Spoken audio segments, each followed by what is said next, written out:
Olá, seja bem-vindo, seja bem-vinda a este canal.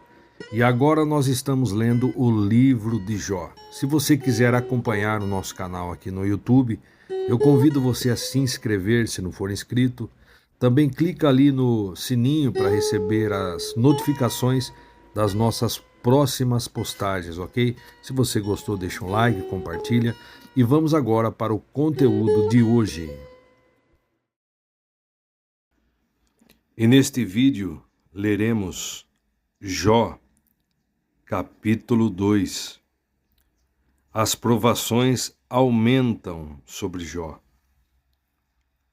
Em um outro dia, os anjos, os servidores celestiais, voltaram a se apresentar perante Deus, o Senhor, e Satã, o acusador, também estava entre eles, para da mesma maneira ser ouvido por Deus.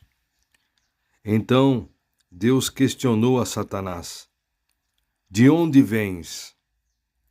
E Satanás deu-lhe a seguinte resposta: De perambular pela terra e ir e vir pelos caminhos do mundo. Versículo 3. Indagou-lhe então Deus: Observaste o meu servo Jó?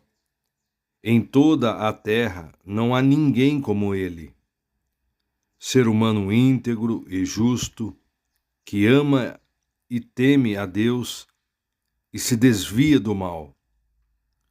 Jó se mantém íntegro, apesar de haver tentado me instigar contra ele, a fim de castigá-lo sem motivo. Versículo 4. Diante do que declarou Satanás, é porque não tocaste na pele dele, pele por pele. Tudo quanto um ser humano tem, ele dará para salvar a sua vida. Versículo 5. Ora, estende a tua mão agora mesmo e toca-lhe nos ossos e na carne, e ele prontamente te amaldiçoará e blasfemará na tua face. Versículo 6. Então Deus declarou a Satanás: Eis que meu servo está entregue em tuas mãos. Contudo, poupa-lhe a vida.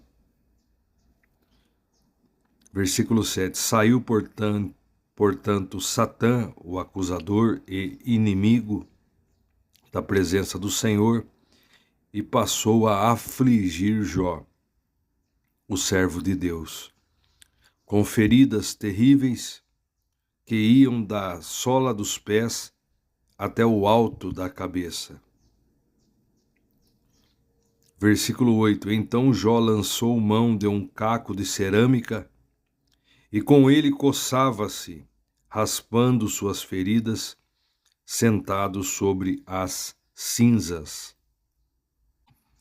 Veja só o que diz o comentarista na Bíblia King James Fiel, referindo-se ao versículo 3.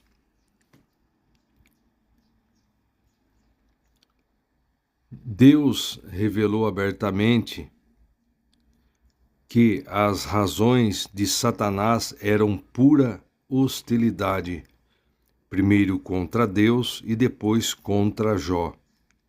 Embora Satanás tenha instigado Deus a afligir Jó, isso não significa que Deus possa ser manipulado contra sua vontade. Jó não era um simples peão em um conflito sobre-humano. Aí, referindo-se aos versículos 4 e 5, diz assim: A segunda prova de Satanás sugeria que Jó era insensível e só se preocupava consigo mesmo.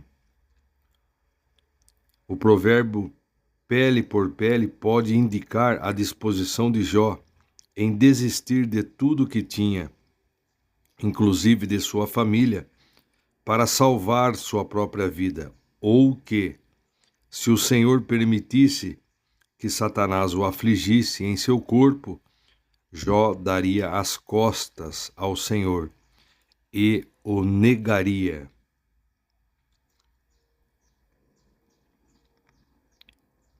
Mais uma vez, o poder de Satanás de afligir Jó foi limitado pelo Senhor Deus. A gravidade da condição de Jó iria convencer seus amigos de que ele estava sendo castigado por algum pecado. Deuteronômio 28:35. E referindo-se ao versículo 8, ao se raspar com um caco, ao se raspar, se coçar, com um caco de cerâmica, Jó devia estar tentando se livrar daquilo que escorria de suas feridas e assim aliviar a coceira. O fato de Jó ter se assentado entre as cinzas simbolizava sua dor e desalento. Segundo a tradição, os montes de cinzas ficavam nos depósitos de lixo das cidades.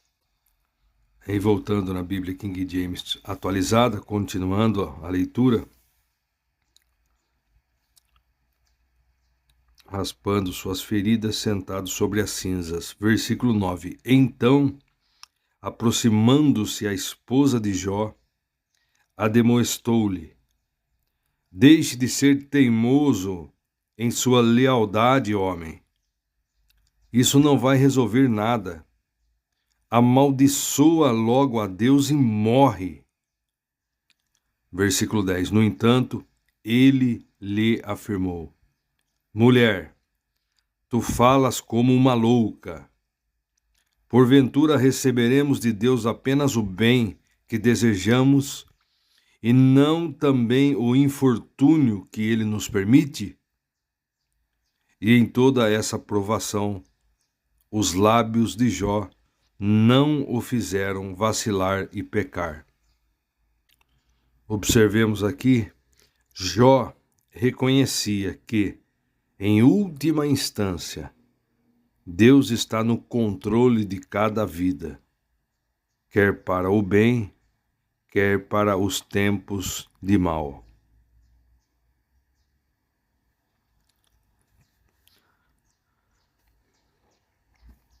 Então, em toda essa provação, os lábios de Jó não o fizeram vacilar e pecar. As atitudes dos amigos de Jó. Versículo 11. E 3 amigos de Jó, ouvindo falar da desgraça que se abatera sobre ele e sua casa, vieram visitá-lo, partindo cada um de sua região, pois haviam combinado de vir prestar-lhe alguma solidariedade e consolo. Ele faz da cidade de Temá, Bildade de Soá e Zofar de Naamate. Versículo 12. Eles o avistaram à distância, contudo, mal puderam reconhecê-lo, e romperam em lamentação e profundo choro ali mesmo. Em desespero, cada um deles rasgou seu manto e lançou terra sobre a própria cabeça.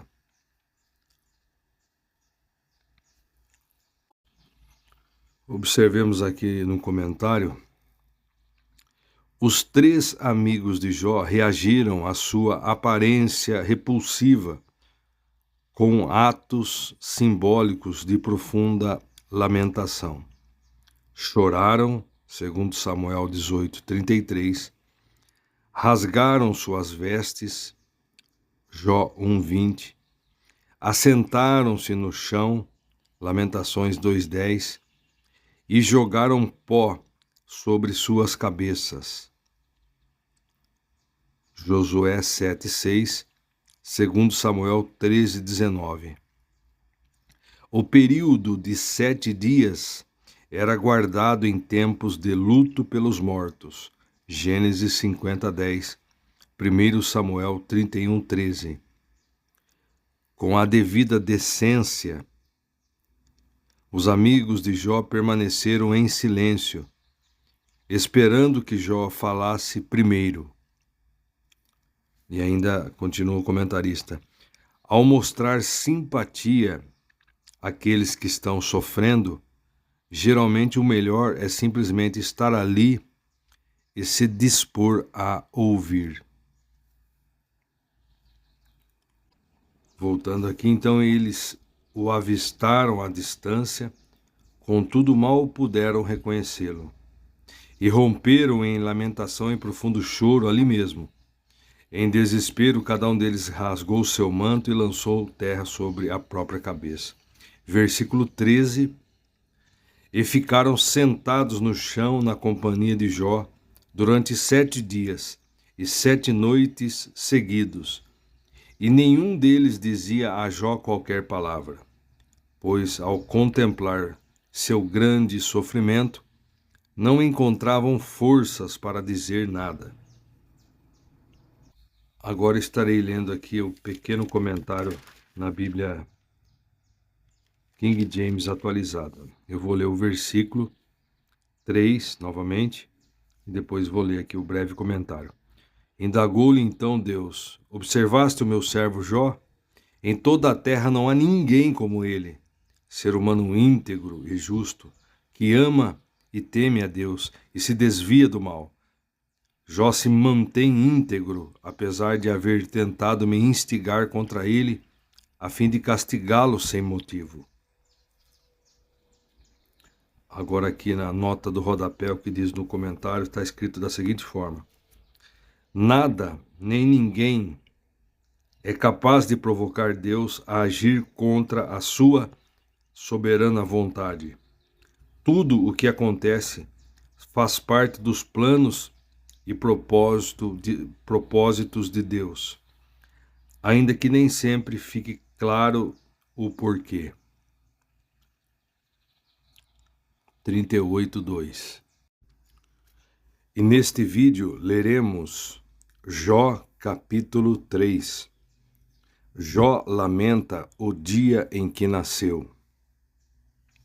Passados estes dias, Jó quebrou o silêncio e abriu a sua boca para amaldiçoar o dia do seu nascimento. Versículo 2. Eis o desabafo de Jó. Que seja aniquilado na história o dia do meu nascimento e a noite em que se anunciou: um varão nos nasceu. Na outra versão fala: foi concebido um filho homem.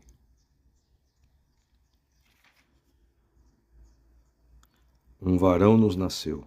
Veja só, a palavra hebraica traduzida para homem geralmente é usada para homens adultos. Capítulo 4, versículo 17. Muitas vezes indica força. Jeremias 41:16. E proeminência, segundo Samuel 23:1. O poder e a posição de Jó pouco lhe importavam agora. Continuando, versículo 4. Transforme-se aquele dia na mais profunda escuridão, e que Deus, lá de cima, não o considere nem resplandeça sobre ele a luz. Versículo 5. Que as trevas e a sombra da morte o chamem de volta à escuridão. Nuvens pesadas habitem sobre ele, e o seu negrume assustador espante a luz do dia para longe. Versículo 6. Que as trevas tomem conta daquela noite e ela não consiga encontrar a alegria que habita entre os dias do ano, nem junto aos vários meses. Versículo 7. Ó desolação! Seja aquela noite estéril, e nela não se ouça qualquer manifestação de contentamento. Amaldiçoem-na aqueles que maldizem os mares e são capazes de provocar o Leviatã, o monstro marinho. Versículo 9. Que as estrelas da madrugada fiquem às escuras, e a alva espere em vão pelo romper da aurora. Pois não fechou o ventre de minha mãe, nem poupou meus olhos de contemplar a miséria e o mais terrível sofrimento. Jó aqui, ele desejou que o dia do seu nascimento fosse desfeito. Jó quis que o sol nunca tivesse trazido luz ao dia de seu nascimento. Continuando, queria ter morrido antes de nascer. Versículo 11. Ora, por que não me foi tirada a vida ainda no ventre de minha mãe? Por que não morri ao nascer? Versículo 12. Por que fui acolhido em seu colo? Por que me deu seus seios e me alimentou? Versículo 13. Porquanto, se assim fora, agora estaria dormindo, jazeria em paz e desfrutaria de tranquilidade e descanso. Veja aqui agora o que diz o comentário da Bíblia King James atualizada. Jó vê na morte e na sepultura, em hebraico Sheol, um lugar onde as tribulações da vida não podem atormentar o crente em Deus. Um ambiente de paz e descanso. Versículos 13 ao 19 em relação a Gênesis 37, 35. Um ambiente de paz e descanso e, muitas vezes, essa parece ser a única esperança que nos resta. Em Jó vemos o testemunho de uma pessoa para a qual a morte já perdeu a sua capacidade de aterrorizar, pois Jó tem plena confiança do amor eterno de Deus por ele. Tem certeza que a sua salvação está nas mãos do Senhor. Filipenses 1, 21. Jó afirma que seus lamentos são como gritos de quem sofre, aliviado e esperançoso. Salmo 21, 1, 32, 4. Em Filipenses 1, 21, o apóstolo Paulo, ele diz da seguinte forma: porque para mim o viver é Cristo e o morrer é lucro. Caso continue vivendo no corpo, certamente apreciarei o fruto do meu labor. Mas já não sei o que escolher. Sinto-me conclamado pelos dois lados. Desejo partir e estar com Cristo, o que é infinitamente melhor. Mas entendo que, por vossa causa, é mais necessário que eu permaneça no corpo. Aqui nós vemos a bênção de viver com Cristo, a fonte de inspiração, a fonte de alegria de viver aqui do Paulo era a presença do Deus vivo em sua alma por intermédio do Espírito Santo, pelo Espírito de Cristo. Voltando aqui, dando continuidade, então eu vi o versículo 13, porquanto se assim fora, agora estaria dormindo, jazeria em paz e desfrutaria de tranquilidade e descanso.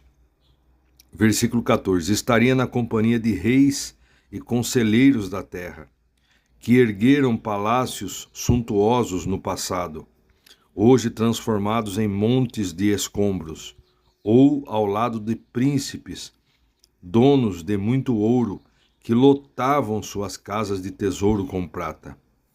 Versículo 16. Ah, se minha mãe tivesse tido um aborto às escondidas, eu não teria continuado a existir e seria como as crianças que nunca viram a luz do dia. Na sepultura termina a ambição e a maldade dos ímpios. Ali também repousa em paz os atribulados pela vida.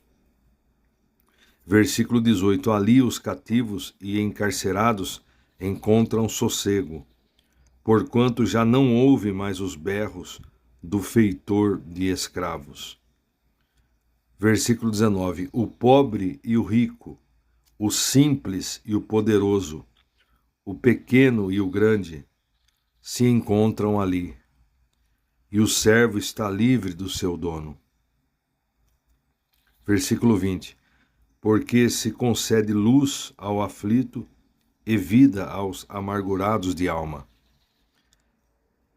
Versículo 21. Que desejam a morte, sem que ela venha, e cavam a sua procura mais do que em busca de tesouros ocultos. Versículo 22. Aos que se enchem de alegria e exultam quando vão para a sepultura. Versículo 23. Porque se dá vida àquele cujo caminho não faz sentido, é como andar às cegas, com todas as saídas trancadas por Deus. Assim, em vez de comer, eu choro e lamento, e os meus gemidos se derramam como água da fonte.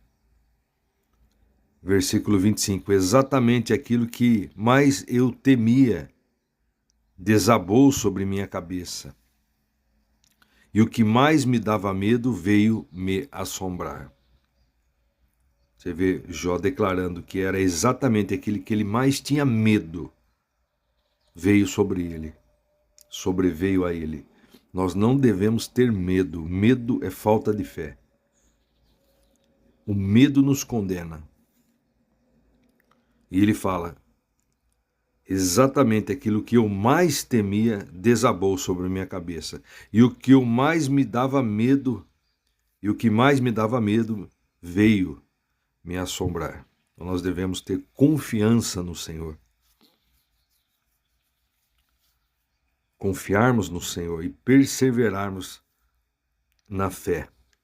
Versículo 26. Não tenho paz, nem tranquilidade, nem consigo descansar. Vivo em desassossego. Então, quando nós confiamos plenamente no Senhor, nós temos, mesmo em momentos de tribulação, dificuldade, temos a paz de Jesus, essa paz que excede todo o entendimento. Pois sabemos que nosso Pai é um Pai amoroso e que cuida da gente. Mas nós devemos estar em posição de confiança nele. Confiança e esperança no Senhor Jesus. Então nós vimos neste capítulo onde Jó amaldiçoa o dia de seu nascimento devido ao sofrimento extremo que ele estava enfrentando. Ele expressa sua angústia profunda e deseja que seu nascimento nunca tivesse acontecido, lamentando a vida e a existência. Este capítulo marca o início das lamentações de Jó sobre sua condição, refletindo sua dor e desespero diante das tragédias que enfrenta.